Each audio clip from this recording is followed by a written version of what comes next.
You got your first mech from your dying father.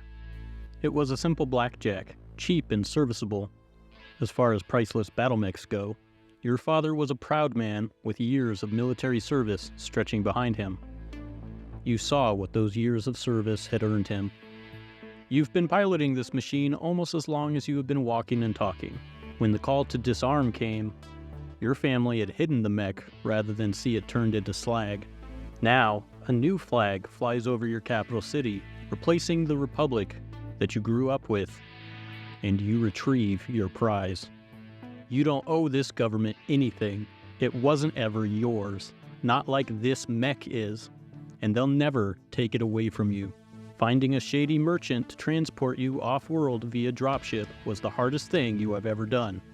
Funny thing is that it was the easiest part of the rest of your life. Mercenary units form from all sorts of backgrounds. Some start as military commands that go rogue. Some are Solaris gladiator champions, having won the respect of their comrades through the arena. Some are pirates, trying to go straight and narrow. They all share in common a desire to fight on their own terms, and more importantly, to get paid while doing it. If you are here, I suspect you too might want to form a mercenary company. Maybe you already have one. There are many ways to do this, but today we look at two common methods you can use to achieve this. First off, the suggested reading for this are the Campaign Operations book, as well as the newly released, for most people, Mercenaries box set, which has some rules on operating a small mercenary company. To decide which is better for you, we look at how each system scales in the campaign systems that they use. A tank detonates to your right. You grit your teeth, vowing to take a pound of flesh for every C-bill that just cost you from the Capellan mech in your sights. Your autocannons roar, and a series of small detonations ripple across the green war machine. Unfortunately for him, you are not a fresh-faced newbie anymore. In the Mercenaries box set, there are no formal rules for creating a large mercenary band from scratch. Instead, you start with a couple thousand battle value of mechs. You get one or two mechs to start, and then you also receive some battlefield support points to purchase assets. This seems to be written for classic Battletech in mind, so if you play Alpha Strike, as I do, this may require some tweaking, but the rules themselves are pretty abstract and forgiving. This is a modification of the popular Chaos campaign format, so the primary resource your campaign uses is known as War Chest points. The other resource your company deals with is its reputation, which is how your unit is perceived in general rather than relating to any particular faction. The example campaign in the booklet is small in scale, but perfect for the opening saga of a new mercenary company. If you have the box set but play Alpha Strike rather than Classic, I recommend simply using BV values to balance your forces, and the battle support points to purchase the units as described in the booklet, but then resolve the battles using the Alpha Strike rules for those units. This campaign uses tracks, which is a popular way to flowchart out a series of battles between two forces. I use this in my own narrative campaign, though we tweak it to suit our story as we progress through it. Each track is a particular important conflict that shapes the direction of the campaign. The booklet has some pre-generated contracts and general explanations for the terms of the contracts, such as what salvage rights are, command integration, and so on, but no system for generating the contracts explicitly. I did find a handy chart in the box though, so maybe one is coming. Why it's good. This campaign is abstract, fun, and small enough in scale that new players can jump into it with pretty much only the contents of the box and your choice of starter box, Classic or Alpha Strike. The bookkeeping and detail for the outfit is simple enough to be abstract, but complicated enough to add extra depth for newish commanders. It has a streamlined and simplified way to spend resources, whether that be for repairing damaged machines, buying new ones, hiring pilots, paying salaries, all the trappings of a mercenary command. It is the perfect addition to the Classic starter box. Why it might not be good for you. If you play Alpha Strike, the system requires considerable tweaking for some areas, which you might have no idea how to do, especially if you are a new player. If you don't like any pre- or post-game bookkeeping, mercenary campaigns may not appeal to you either. If you only want to use mechs, This also may not be a great place to start, as the Mercenaries box set places a lot of emphasis on combined arms. Ways it could be better. I found it disappointing to only have 2 pre-made contracts in the box. Although the system does allow for negotiating your contracts, which is neat, being shoehorned into one small campaign feels a little restrictive. They did promise that subsequent publications will have more contracts available, as well as the rules to generate them. One such product already does exist, however, and is the way I created the Polaris security solutions. Was this bucket really your first dropship? The ancient Leopard was old, even by dropship standards, surely dating back to the original Star League. But you had procured it for a song. Sure, a couple berths needed hosed out, but it could transport you and the 3 companions you hired in that periphery backwater bar without breaking the bank. Nestled securely in its dock, your Blackjack can finally get the attention it deserves. Too many times the repairs had to be rushed or foregone completely, but not this time. Now your baby has its own bed to sleep in and its own technicians to tuck it in. No more field-sourced armor plates to overlap the old ones. Now you can have real parts. You grin. Can it get better than this? Let's take a quick break and thank our Patreon supporters. Let's extend a warm welcome to our newest production chief, Hellfire, who joins Ryan Leslie in the role. Thank you also to Chad Evans, Reckless Fable, and Derek Burge, whose continued support makes this possible as well. I offer exclusive content on my Patreon, and free members are also welcome. Link in the description below.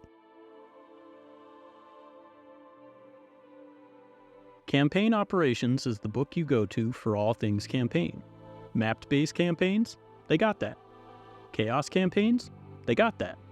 Want to build a force from the ground up, from a single lance all the way to a battalion in size? They got that.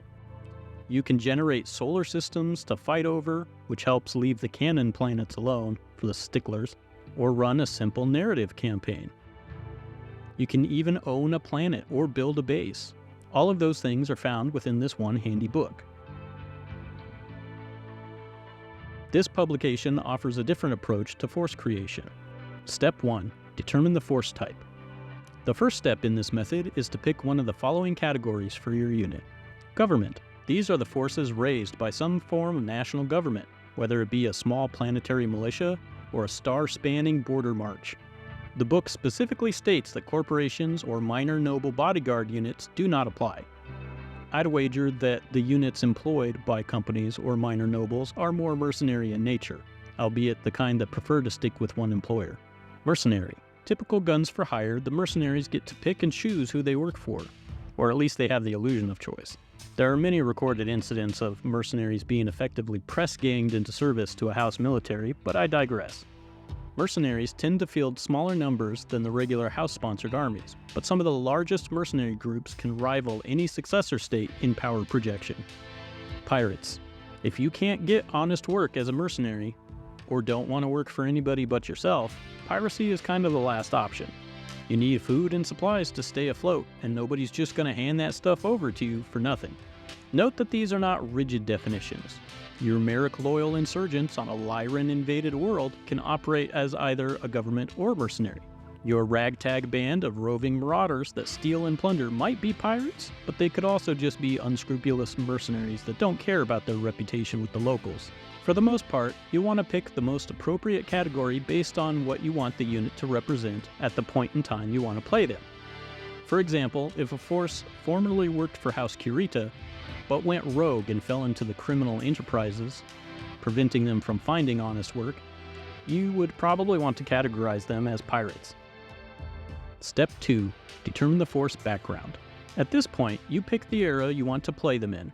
Campaign Operations really only goes up to the Dark Age, circa 3150, but I'm sure being shy of the current lore by only a few years won't hurt anybody. Step 3. The starting budget.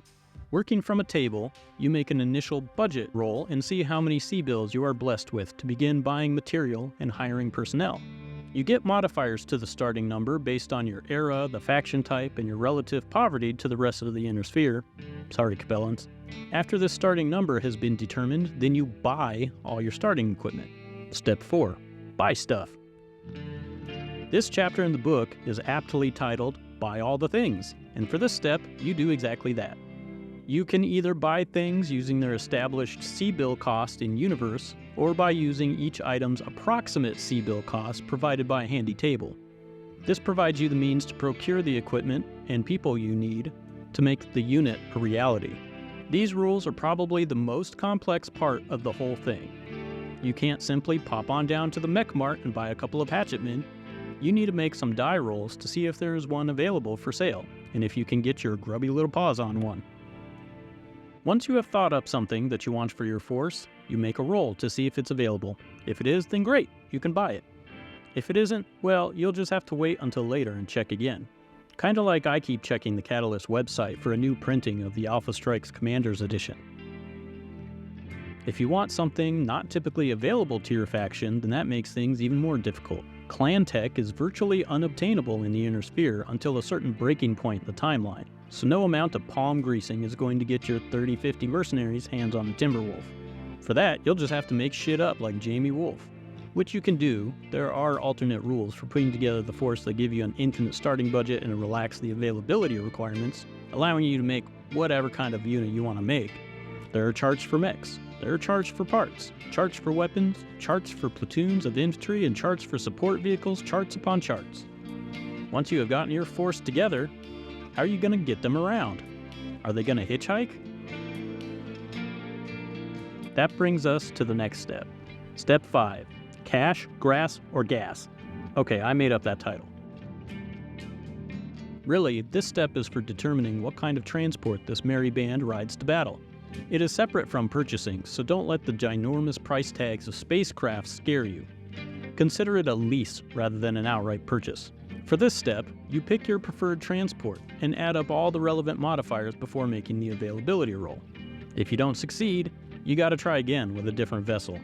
Bigger dropships become rare and difficult to acquire, jump ships are a special rare treat, and warships are pretty much impossible to land for a mercenary band.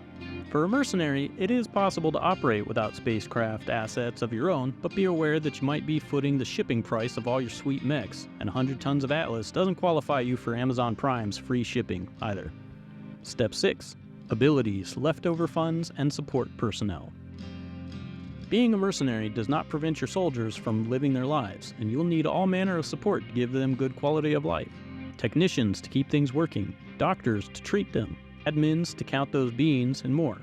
That means you'll need to set aside some cash and pay a couple of different groups of people in addition to the pilots and soldiers.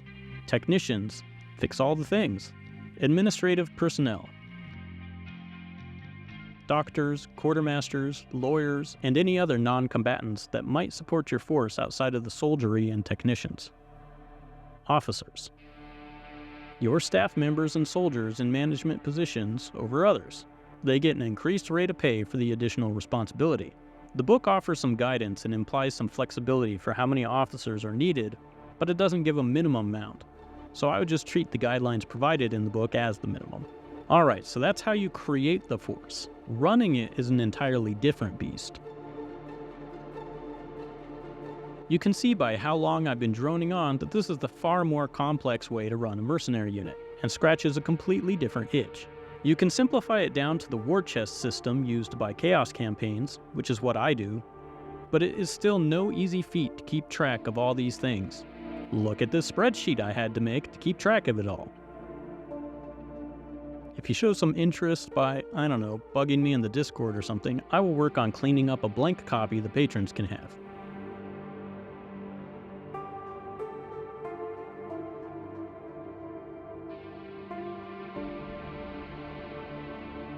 So what it comes down to is your preference and the amount of detail.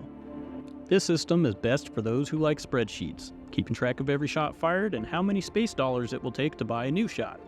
There is some range here. You can dial it up or dial it back based on preference for the playgroup. For example, I have converted everything to supply points, also detailed in the book, to abstractify some of the minutiae and make it easier to run on paper.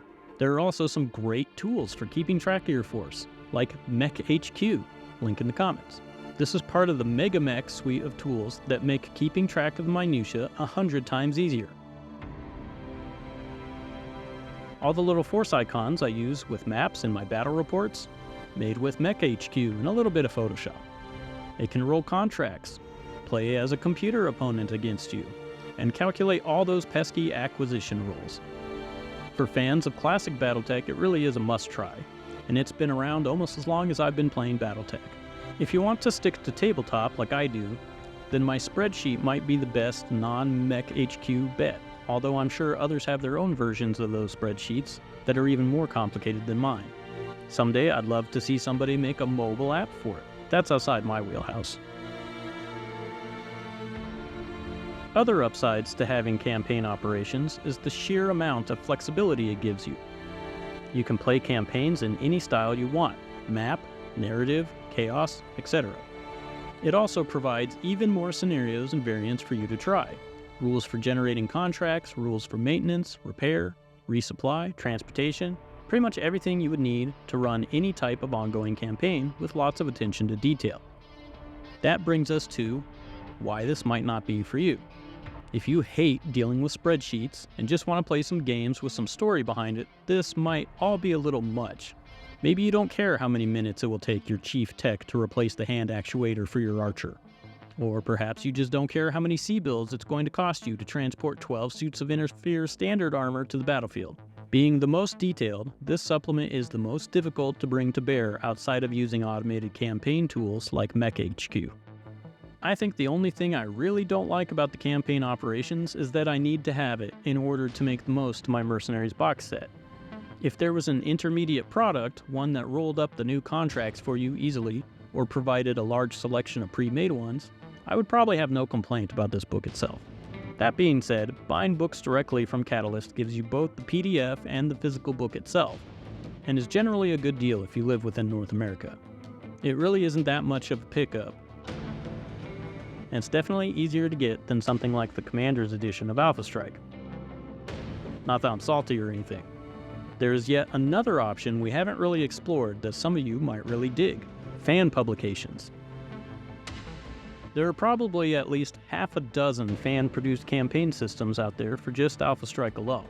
Before the Mercenaries box set came out, if you didn't have campaign operations, you just didn't really have any resources for running a mercenary force. So people came up with their own. I won't go too far in depth on any one of these systems in particular, since this video is already going to be a massive editorial undertaking for me, but I have provided some links below to some of the ones I have come across or used in the past. Watching your Union dropships touching down always fills you with a sense of pride. You rub the scar on your left shoulder, reminiscing of your days fighting on the front lines against McCarran's armored cavalry over some backworld for a quick buck. Your blackjack may be long retired, and you may soon be joining it, but for now, you power up your Marauder's fusion engine and prepare to move out with the rest of your regiment. What a long, strange road it's been, and you wouldn't have it any other way. Thanks for joining me on this look into running a mercenary company. If you want to get a copy of that spreadsheet I used, then just follow the link in the description to get to the Patreon. And thank you, the viewer, because every time you watch a video, like my content, or subscribe to the channel, it also helps out. So until next time, the battle will continue.